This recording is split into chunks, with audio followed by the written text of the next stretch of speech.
जय हिंद साथियों, मैं हूं आपका दोस्त सुनील चौरसिया सामन। और साथियों, यह वीडियो आपके लिए होने वाली है बहुत ही मनभावन। साथियों, इस वीडियो में हम पढ़ेंगे गांधी दर्शन। यदि आप असिस्टेंट प्रोफेसर की तैयारी कर रहे हैं या फिर यूजीसी नेट की तैयारी कर रहे हैं या टीजीटी पीजीटी की तैयारी कर रहे हैं या फिर आईएएस बीसीएस की तैयारी कर रहे हैं, कोई भी विषय की तैयारी कर रहे हैं, किसी भी पोस्ट की तैयारी कर रहे हैं, तो सर्वविदित है कि हर परीक्षा में गांधी दर्शन से प्रश्न पूछे ही जाते हैं। गांधी के द्वारा रचित पुस्तकों से प्रश्न पूछे जाते हैं। इनकी जो विचारधारा है, इनके जो कथन हैं, उनसे प्रश्न पूछे जाते हैं। तो इस वीडियो में हम आपकी परीक्षा को ध्यान में रखते हुए महत्वपूर्ण बातों की चर्चा करेंगे, प्रश्नों की चर्चा करेंगे।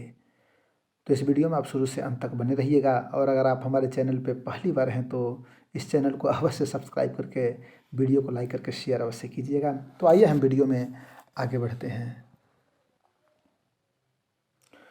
साथियों, गांधी दर्शन के अंतर्गत सबसे पहले आप जान लीजिए कि इनकी जो आत्मकथा का नाम है उसका नाम है माई एक्सपेरिमेंट्स विथ ट्रूथ, अर्थात मेरे सत्य के साथ प्रयोग। महात्मा गांधी का जन्म कब हुआ था? तो 2 अक्टूबर 1869 ईस्वी को गुजरात के पोरबंदर में इनका जन्म हुआ था। स्वतंत्रता आंदोलन के आध्यात्मिक व राजनीतिक नेता थे। अब आप हमें बताइए, महात्मा गांधी के राजनीतिक गुरु का नाम क्या है? ये आपको बताना है। गांधीवाद जीवन का संपूर्ण सर्वांगीण विज्ञान है। गांधी जी ने कहा था कि गांधी मर सकता है पर गांधीवाद जीवित रहेगा। गांधी जी का कथन है। गांधी जी का दर्शन आध्यात्मिक जीवन का दर्शन है। उन्होंने सत्य, अहिंसा, धर्म, आत्मबल, अध्यात्म और नैतिकता जैसे मूल्यों को अपने जीवन में चरितार्थ किया। रामनाथ सुमन का कथन है, गांधीवाद उस सूर्य की भांति है जिसे सब अपना सकते हैं और एक परिपूर्ण तत्व ज्ञान है। यह नैतिक, राजनीतिक, धार्मिक, आध्यात्मिक और आर्थिक भी है, क्योंकि यह जीवन न्यायी है, जीवन के प्रत्येक स्तर और संपूर्ण मानव जाति को स्पर्श करता है। आप इतना जानिए, रामनाथ सुमन ने क्या कहा था कि गांधीवाद उस सूर्य की भांति है, अर्थात गांधीवाद की तुलना किससे की है? सूर्य से की है। किसने? रामनाथ सुमन ने। गांधीवाद दर्शन का मूल आधार सत्य और अहिंसा है। ठीक है ना? क्या है? सत्य और अहिंसा है। सर्वोदय, राम राज्य और सत्याग्रह गांधी इन 3 आदर्शों को लेकर चले। किन आदर्शों को लेकर चले? सर्वोदय, सबका उदय हो, राम राज्य और सत्याग्रह, यही इनकी ताकत थी। गांधी जी जो सत्य को सर्वोपरि मानते थे, वह मानते थे कि सत्य ही राजनीतिक और सामाजिक संस्था की धुरी होनी चाहिए। उन्होंने हमेशा सत्य पे बल दिया। देखिए, गांधी दर्शन में भाषा भी प्रमुख थी और उनका क्या कथन है, मेरा यह मत है कि हिंदी ही हिंदुस्तान की राष्ट्रभाषा हो सकती है और होनी चाहिए। किसने कहा था? महात्मा गांधी ने। महात्मा गांधी हिंदी भाषा के बहुत बड़े समर्थक थे। उन्होंने कहा है कि मेरे लिए हिंदी का प्रश्न स्वराज्य का प्रश्न है। हिंदी को हम राष्ट्रभाषा मानते हैं, बापू ने कहा था। और उनका एक और कथन है, अगर स्वराज्य अंग्रेजी बोलने वाले भारतीयों का और उन्हीं के लिए होने वाला हो तो निसंदेह अंग्रेजी ही राष्ट्रभाषा होगी, लेकिन अगर स्वराज्य करोड़ों भूखे मरने वालों, निरक्षरों, दलितों और अंत्यजों का हो और उन सबके लिए होने वाला हो तो हिंदी ही एकमात्र राष्ट्रभाषा हो सकती है। इस कथन पे विशेष ध्यान दीजिएगा आप। गांधीवादी विचारधारा का सुनिश्चित जीवन दर्शन है सत्य और अहिंसा। ये इस जीवन दर्शन के सार अथवा मूल तत्व है। जीवन में एक ही आत्मा व्याप्त है और वह है सत्य। क्या है? वो है सत्य। इसका व्यवहारिक रूप प्रेम या विश्व बंधुत्व है। जो अहिंसा मूलक है। गांधी जी ने हमेशा सत्य पे बल दिया, अहिंसा को का समर्थन उन्होंने किया और उन्होंने उनके अनुसार इसका व्यवहारिक रूप प्रेम या विश्व बंधुत्व है, जो अहिंसा का मूलक है। सिद्धांत रूप में जो सत्य है वह व्यवहार रूप में अहिंसा है। सत्य निर्गुण रूप है। गांधी जी क्या मानना था कि जो सच्चाई है, सत्य, वह निर्गुण रूप है, तो अहिंसा सगुण रूप है। दोनों एक ही परम तत्व के दो पक्ष हैं। अहिंसा का मार्ग प्रेम का मार्ग है, जो प्रेम से किसी प्रकार का प्रतिदान नहीं चाहता है। अहिंसा का पुजारी केवल बलिदान एवं त्याग करना जानता है। अनेक बाधाओं के बावजूद वह अपने मार्ग पर अविचल भाव से अग्रसर होता है। इसी कारण वह सत्याग्रही है। इसी कारण वह सत्याग्रही है। सत्याग्रही की कभी हार नहीं होती। जो सच के मार्ग पे चलता है वह एक दिन अवश्य जीतता है, क्योंकि उसमें स्वार्थ सिद्धि का दुराग्रह लेश मात्र भी नहीं होता है। वह तो केवल सत्यानुभूति के आग्रह द्वारा अनुप्राणित रहता है और प्रेम के मार्ग पर अग्रसर होता है। गांधीवाद में अहिंसा गांधीवाद में अहिंसा साधन साध्य दोनों ही है। अहिंसा के मार्ग में पवित्र साध्य के लिए पवित्र साधन अपेक्षित है। साध्य की प्राप्ति साधनों की उपयुक्तता को सिद्ध नहीं करती है। गांधी जी हिंसा द्वारा व्याप्त स्वराज्य मुझे ग्राह्य नहीं होगा। गांधी जी का कथन है कि हिंसा के द्वारा प्राप्त स्वराज्य मुझे ग्राह्य नहीं होगा। अब आप हमें बताइए कि कौन सा ऐसा आंदोलन है जो चल रहा था और बीच में हिंसा टपक आई तो उन्होंने उसे स्थगित कर दिया था। आप कमेंट बॉक्स में ज़रूर बताइएगा किस वर्ष की बात है। गांधी जी का स्वराज्य वस्तुतः मानवतावादी शासन व्यवस्था पर आधारित था। गांधी जी टॉलस्टॉय के रोटी के लिए श्रम वाले सिद्धांत के प्रबल समर्थक थे। ठीक ना, इस बिंदु पे आप विशेष ध्यान दीजिएगा। रोटी के लिए श्रम, यह एक सिद्धांत है। रोटी के लिए श्रम, इस सिद्धांत के वो बहुत बड़े समर्थक थे। और ये किसका सिद्धांत है? टॉलस्टॉय का। गांधी जी मैकियावेली के इस नैतिक सिद्धांत साक्ष्य से ही साधन का औचित्य निश्चित हो जाता है के कायल थे। राजनीतिक एवं सामाजिक जीवन में नैतिकता को समाहित कर देना गांधी जी के दर्शन की सुदृढ़ विशेषता थी।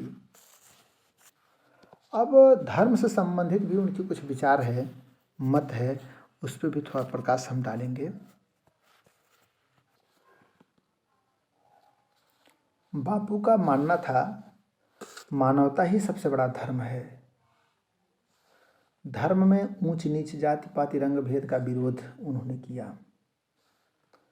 धर्म परिवर्तन में कोई आस्था नहीं थी और गांधी जी ने निष्काम धर्म का उपदेश दिया। स्त्रियों के प्रति उनकी क्या दृष्टिकोण है? उनका कहना है कि मैं ऐसे माता पिता को जो अपनी पुत्रियों को पूर्णतः अशिक्षित रखते हैं एवं उनका पालन पोषण केवल किसी साधन संपन्न नौजवान से विवाह कर देने के लिए करते हैं, गलत दृष्टिकोण के लिए दुख प्रकट करता हूँ। क्या उनकी सोच सिर्फ ये नहीं थी कि आपके घर में कोई लड़की है तो उसका पालन पोषण कीजिए कि बस शादी कर देनी है, विवाह कर देनी है? ऐसा नहीं होना चाहिए। आपकी दृष्टिकोण इतनी व्यापक थी कि आप मानवतावादी दृष्टि के विचारक थे और जीवन को व्यापक दृष्टि से देखते थे। उनके मत में क्या था? स्त्री पुरुष समानता की बात गांधी जी दर्शन में है। गांधी दर्शन में क्या है? स्त्री पुरुष की इक्वलिटी, समानता। उनका कथन है स्त्रियों के जीवन की कुरीति बाल विवाह। वो बाल विवाह के विरोधी थे। बाल विवाह एवं वैधव्यता का उन्होंने विरोध किया। उनका कहना था कि वे सभी अबोध बालिकाएं जो बालपन में ही विधवा हो गई थीं का पुनर्विवाह होना चाहिए, क्योंकि उन्होंने तो विवाह ही नहीं जाना था। जब उन्हें विधवाओं जैसा कठोर एवं एकांगी जीवन क्यों व्यतीत करना चाहिए। देखिए, पहले क्या था कि कम से कम उम्र में ही शादियां हो जाती थी। 8 साल की उम्र में, 10 साल की उम्र में शादी हो गई, और यदि वह लड़की, वह कन्या विधवा हो गई तो फिर विधवाओं की पुनः शादी नहीं हो पाती थी, नहीं होती थी, समाज विरोध करता था। महात्मा गांधी ने कहा कि नहीं, यदि कोई, पहले तो बाल विवाह का उन्होंने विरोध किया कि एक उम्र के बाद शादी हो। दूसरी बात, यदि कोई कन्या, कोई लड़की विधवा हो गई, कोई औरत विधवा हो गई तो उसकी पुनः शादी होनी चाहिए, पुनर्विवाह होना चाहिए। दूसरा है सत्य का सिद्धांत। गांधी जी के सत्य का सिद्धांत क्या है, इस पर ध्यान दीजिए आप लोग। उनके लिए सत्य विश्व का सर्वोच्च सत्य, सर्वव्यापी ईश्वर था, यानी ट्रूथ इज गॉड। उनके अनुसार विश्व में व्याप्त यह सर्वोच्च सत्ता परिभाषा न किए जाने योग्य एवं रहस्यमय है। सच क्या है? रहस्यमय है। उन्होंने संपूर्ण सत्य मात्र को ईश्वर माना। उन्होंने कहा कि यदि मैं पूर्ण होता तो संसार के दुखों को समाप्त कर देता। यदि मैं परफेक्ट होता तो, पूर्ण होता तो संसार के सभी दुखों को समाप्त कर देता। कथन किसका है? महात्मा गांधी का। ऐसे ही प्रश्न पूछता है, विश्व में सत्य के अतिरिक्त वास्तविकता में अन्य किसी वस्तु का अस्तित्व नहीं है। गांधी जी ने सत्याग्रह का मंत्र दक्षिण अफ्रीका में रहने वाले भारतीयों द्वारा सरकार के विरुद्ध की जाने वाली अहिंसक एवं सीधी कार्यवाही हेतु दिया था। किसका मंत्र? सत्याग्रह का मंत्र उन्होंने दिया था। गांधी जी की अहिंसा विचारधारा, अहिंसा के प्रति उनकी क्या सोच थी, क्या विचारधारा थी, इस पे हम प्रकाश डालेंगे। बापू का कहना है कि अहिंसा से तात्पर्य है विश्व के किसी भी प्राणी को विचार, शब्द या कार्य से क्षति न पहुंचाना। देखिए, अहिंसा का मतलब सिर्फ ये नहीं है कि हत्या न करना, खून न बहाना, अपितु अपने शब्द से, विचार से किसी को आहत न कीजिए। जिसे कहते हैं ना कि किसी को हर्ट मत करो, तो मतलब दिल को कष्ट पहुंचाना भी हिंसा है अपने आप में। उनके अनुसार अहिंसा भाव मानव जाति का विधान या नियम है। वो कहते हैं कि अहिंसा सारगर्भित सत्य सिद्धांत है जिसमें मानव के अस्तित्व के प्रति संपूर्ण प्रेम तथा धर्म के प्रति अद्वितीय निष्ठा के साथ ईश्वर के प्रति समर्पण है। यही इनका विचार है। गांधी जी का सर्वोदय सिद्धांत, ये बहुत इम्पोर्टेंट है। और देखिए, यदि मेरा प्रयास आपको अच्छा लग रहा हो, ये PDF आप देख सकते हैं, तो अपना प्रेमपूर्ण प्रतिक्रिया अवश्य प्रदान करें और सपोर्ट भी करें। मैं यह नहीं कह सकता हूँ कि एक व्यक्ति सुख सुविधा प्राप्त कर ले तथा उसके आसपास के व्यक्ति परेशान रहें। मैं व्यक्ति तथा अन्य जीवधारियों की अनिवार्य एकता में विश्वास रखता हूँ। यह है मानवतावादी सर्वोदय विचार। सर्वोदय का मतलब ये सबका उदय हो, इस तरह का विचार। मतलब एक व्यक्ति सुख सुविधा संपन्न हो, उसके आसपास के लोग परेशान रहें, यह उचित नहीं है। अपितु सबका उदय हो, सबका विकास हो, सब खुश रहें। सर्वे भवन्तु सुखिनः, सर्वे सन्तु निरामयाः, सर्वे भद्राणि पश्यन्तु मा कश्चित् दुर्भाग् भवेत्। इस तरह की सोच होनी चाहिए, इस तरह का विचार होना चाहिए, ऐसा देश होना चाहिए, ऐसा समाज होना चाहिए। यह है सर्वोदय सिद्धांत। और देखिए, हम ये सोचते हैं साथियों कि मुझको 4 पंक्तियाँ याद आ रही हैं कि मतलब सबके लिए जीना चाहिए और सबसे प्रेम से रहना चाहिए। इस पे मैंने लिखी है एक छोटी सी कविता कि 4 दिन के जिंदगी में केकर कौन ठिकाना बा, आ सबसे प्यार से बोली बतियाल कि अपन बेगाना बा। अरे 4 दिन के जिंदगी में केकर कौन ठिकाना बा, सबसे प्यार से बोली बतियाल कि अपन बेगाना बा। हई सोना जैसन देहिया ए भैया, हई सोना जैसन देहिया एक दिन बन जाई लसिया। बात कहें साँचे सुनिल चौरसिया, बात कहें साँचे सुनिल चौरसिया। तो बस सर्वोदय पे ध्यान दीजिए, सबका विकास हो, सब खुश रहें, इस पे ध्यान दीजिए। गांधी जी का समाजवाद उच्च आदर्शों की कसौटी है। वे समाजवाद के प्रबल समर्थक थे परंतु वे पश्चिमी विचारधारा से प्रभावित न होकर समाज के आमूलचूल परिवर्तन की स्थापना के लिए विचार को मानते थे।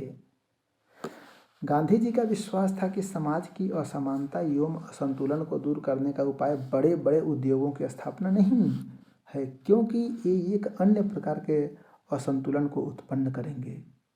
मतलब समाज में समानता लाने के लिए उद्योग धंधा से नहीं होगा, अपितु इसके लिए मानवीय दृष्टिकोण होना चाहिए, मानवीय करुणा होनी चाहिए, सोच होनी चाहिए, तब जाकर समाज में समानता आएगी। फिर वो कहते हैं, गांधी जी भारत जैसे राज्य में धार्मिक तथा आर्थिक दोनों ही दृष्टि से गाय की रक्षा को बहुत अधिक आवश्यक मानते थे। इसलिए उनके द्वारा अपने आदर्श समाज में गौ हत्या का निषेध किया था। गौ हत्या का विरोध करते थे महात्मा गांधी। गांधी जी की औद्योगिक नीति ये क्या है? तो गांधी जी मशीनीकरण के बजाय स्वदेशी उद्योग धंधों को अपेक्षाकृत ज़्यादा समर्थन करते थे। आपने कई फोटो देखी होगी सूत काटते हुए महात्मा गांधी को।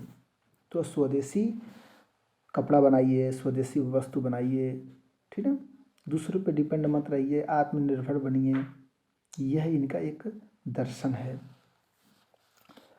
अच्छा, आप हमें, अगर आप हिंदी साहित्य के विद्यार्थी हैं, तैयारी कर रहे हैं, तो बताइए दर्शन शब्द एक वचन है या बहुवचन? एक वाक्य है, आपके दर्शन हुए, यह वाक्य गलत है या सही है? कमेंट बॉक्स में ज़रूर बताइएगा और विचार कीजिएगा, क्योंकि दर्शन शब्द पे प्रश्न पूछे जाते हैं। मैं नंगे रहने वाले व्यक्तियों को कपड़ा देकर उनका अपमान नहीं कर सकता हूँ, क्योंकि उन्हें कपड़ों की आवश्यकता नहीं है। इसके बजाय मुझे उन्हें काम देना चाहिए जिसकी उन्हें अत्यधिक आवश्यकता है। कहने का मतलब रोजगार प्रदान करना है। और गांधी जी के इस दर्शन से सरकार को भी सीखने की ज़रूरत है और हर व्यक्ति को सीखने की ज़रूरत है कि वह आत्मनिर्भर बने और रोजगार परक शिक्षा प्राप्त करे, और रोजगार परक शिक्षा होनी भी चाहिए। अस्पृश्यता अर्थात छुआछूत के प्रति गांधी जी का दृष्टिकोण।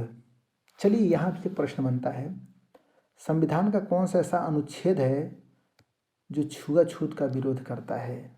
अस्पृश्यता से संबंधित अनुच्छेद कौन सा है? चलिए, आपके सामने 4 अनुच्छेद हम लिख रहे हैं। पहला अनुच्छेद 13, दूसरा 14, 15, 16, और चलिए एक और आपके लिए 17। इसमें से कौन सा ऐसा अनुच्छेद है जो अस्पृश्यता का विरोध करता है, मतलब अस्पृश्यता से संबंधित है, छुआछूत का जो विरोध करता है? अब इससे संबंधित बापू का क्या विचार रहा है, उनके दर्शन कैसे रहे? वर्णाश्रम व्यवस्था के समर्थक होते हुए भी उन्होंने ऊंच नीच की भावना का सख्त विरोध किया एवं अस्पृश्यता को हिंदू समाज का कोढ़ की संज्ञा दी। अस्पृश्यता को हिंदू समाज के कोढ़ किसने कहा है? तो महात्मा गांधी ने। दलित जातियों को हरिजन, हरिजन अर्थात भगवान का व्यक्ति किसने कहा है? तो बापू ने कहा है। 7 नवंबर 1933 वर्धा में हरिजन यात्रा प्रारंभ किया। किसने? महात्मा गांधी ने हरिजन यात्रा प्रारंभ किया। कब? 1933 में, 1933 में। गांधी जी ने हरिजन सेवक संघ की भी स्थापना की थी। गांधी जी के शिक्षा संबंधी विचार।